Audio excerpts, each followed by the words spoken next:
My husband filed for divorce and moved in with his young secretary, publicly humiliating me as old and useless. Friends mocked me, saying, "You let yourself go." I rebuilt my confidence and focused on my children, who refused to visit him. When his new relationship fell apart and he lost everything, he came crawling back. I smiled and said, "You chose her over us." Live with that regret. I still remember the exact moment my world came crashing down. It was a Tuesday. I had just gotten home from grocery shopping, arms full of bags, when I found my husband, my partner of over 20 years, standing in the kitchen with an expression I couldn't quite place. He wasn't angry. He wasn't guilty. He just looked done. "I filed for divorce," he said, voice flat. No preamble. No hesitation. Just those 4 words. At first, I thought he was joking. I laughed, actually laughed, before I saw the envelope on the counter with the legal documents inside. My hands started shaking as I picked it up. What is this?" I managed to choke out. He sighed like I was inconveniencing him. "It's over. I'm moving out." I stared at him, waiting for some kind of explanation. And then he gave me one I will never forget. "I've met someone. She makes me feel alive. You've let yourself go. You've become old, boring, predictable." I felt like the air had been knocked out of me. "We built a life together," I whispered. "A family." He had the audacity to shrug. "And now I want something different." Within the week, he was gone. He moved in with her, his 20-something secretary, who barely knew how to balance a checkbook. The humiliation, he didn't just leave me. No, he made sure to humiliate me in the process. The news spread like wildfire. Our mutual friends, people I had trusted, laughed behind my back. "You let yourself go," one of my so-called friends told me bluntly. "Men don't like that." They all flocked to his side, going to fancy parties, drinking expensive wine, posting pictures with him and his new love, like I had never existed. Meanwhile, I was left to pick up the pieces. Our children, our 2 teenagers, were just as devastated. They refused to see him. My son, once his biggest fan, told him outright, "I don't want anything to do with you." Did that stop him? No. He was too busy living his new life, flaunting his young girlfriend around town like some kind of prize. I heard from mutual acquaintances that he was spending money like water, buying her designer bags, taking her on vacations. And me? I sat alone in the house we once shared, drowning in the silence. The rebuilding, but here's the thing about being discarded like trash, you either let it destroy you, or you rise from it. At first, I wallowed. I won't lie about that. I cried until my eyes were swollen. I barely ate. I felt useless, just like he had said. But then, one day, something changed. My daughter walked into the kitchen and found me sitting at the table, staring at nothing. She put her hands on her hips and said, "Mom, you need to get up." And so I did. I started taking care of myself again. Not for him, not to win him back, but for me. I went to the gym. I cut my hair. I reconnected with people who actually cared about me. And slowly, painfully, I started to rebuild my life. I got a job, something I hadn't done in years since I had been the one holding down the home while he worked. I focused on my kids, giving them all the love and stability that their father had so easily thrown away. And then, bit by bit, I started feeling like myself again. I heard through the grapevine that his perfect new life wasn't so perfect. His young girlfriend was spending all his money. She didn't cook, didn't clean, didn't want to play housewife. She wanted to party. And as the months passed, reality hit him hard. Then, the bomb dropped. The fall one day, out of nowhere, I got a message from him. "I miss you," he wrote. "Can we talk?" I stared at the message for a long time before replying. About what? He called me, his voice desperate. I made a mistake. Oh, I bet he did. His young girlfriend had left him, took thousands of dollars from him and ran off with some other guy. He had burned through his savings trying to keep up with her lifestyle. And now? He was broke. Alone. A joke to the same people who had once cheered him on. "I want to come home," he said. "To you. To the kids. We can fix this." I let out a slow breath. "You chose her over us," I said. "Live with that regret." And then I hung up. And let me tell you, it felt good.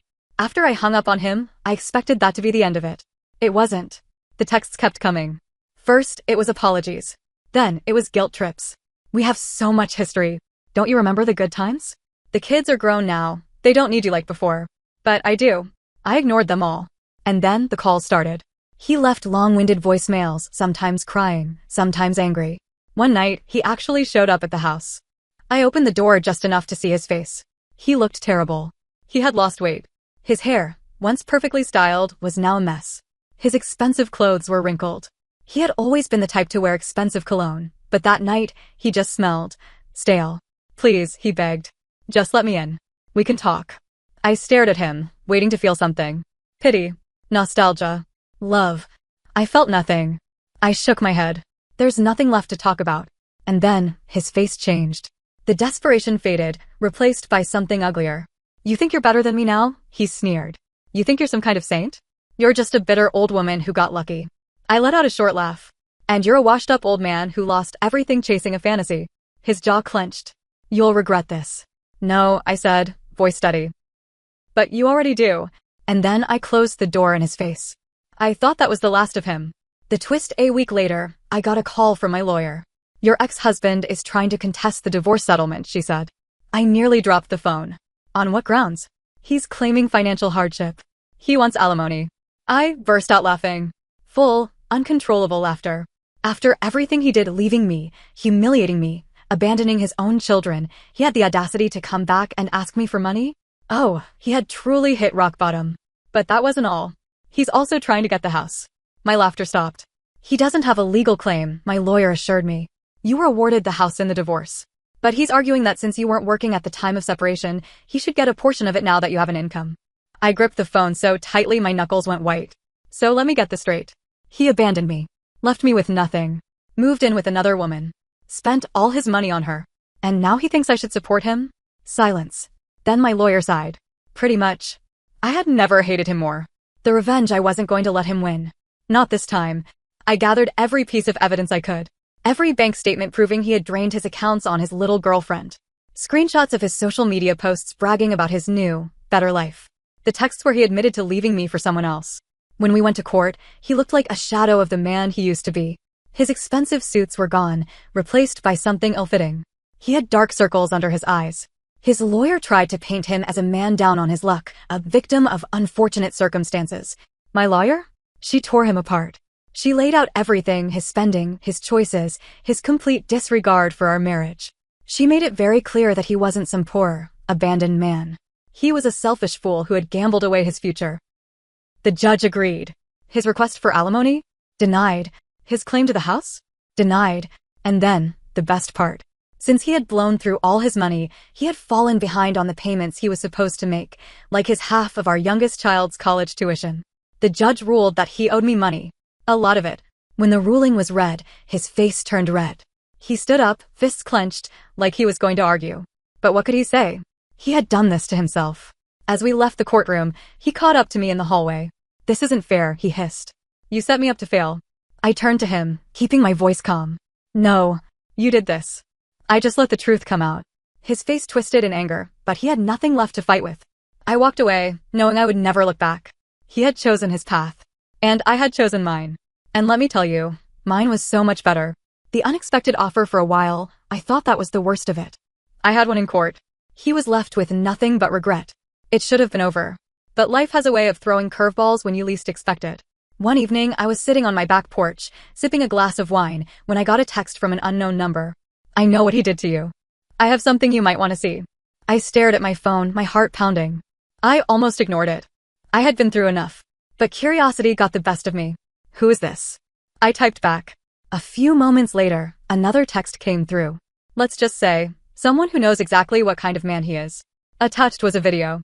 I hesitated. Then I pressed play. The screen lit up with a shaky recording. It was taken in some dimly lit bar. And right in the middle of the frame, there he was, my ex-husband. He was drunk, slurring his words, talking to some older man in a suit. But it was what he was saying that made my blood run cold.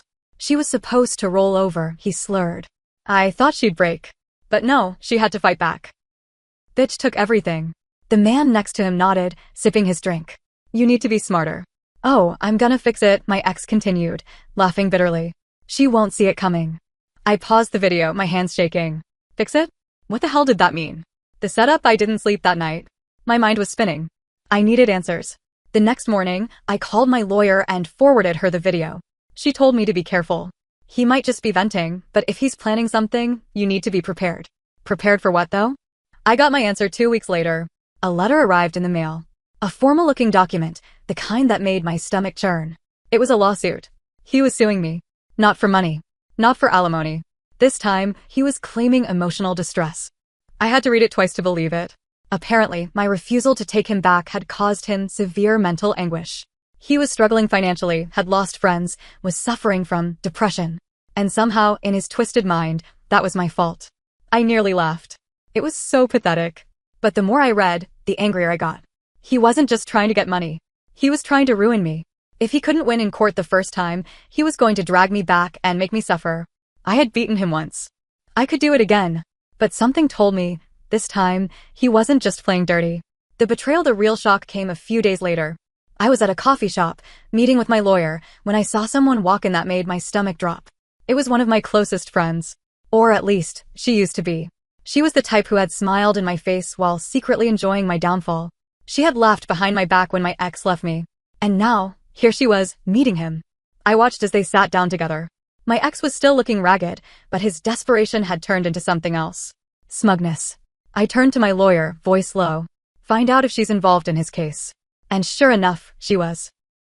That two-faced woman had given him statements about how I had become cold and vindictive.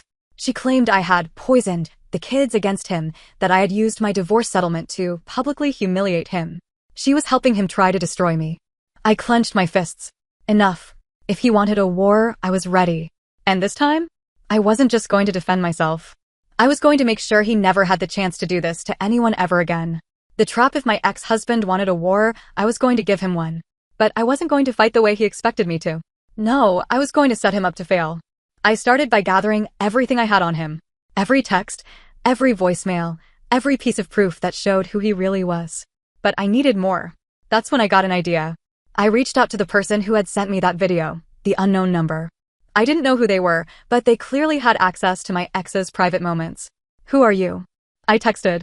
The reply came quickly. Someone he screwed over. And I'm not the only one. That got my attention. Over the next few days, I learned exactly what my ex had been up to. Turns out, his young girlfriend wasn't the only person he had thrown money at. He had borrowed thousands of dollars from old friends, promising to pay them back once he got back on his feet. He had lied about investing in some business deal that never existed.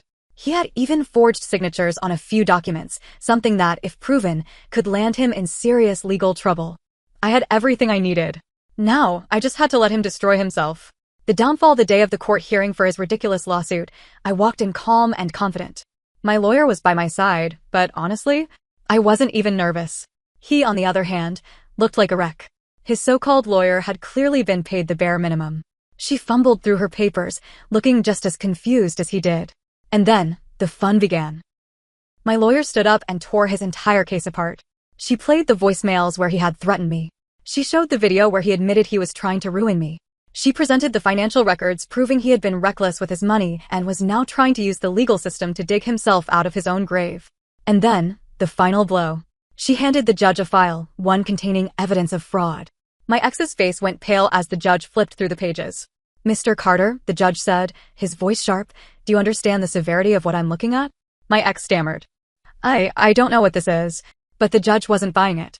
Not only did my ex lose his lawsuit immediately, but now he was facing a criminal investigation. The final nail in the coffin that should have been enough.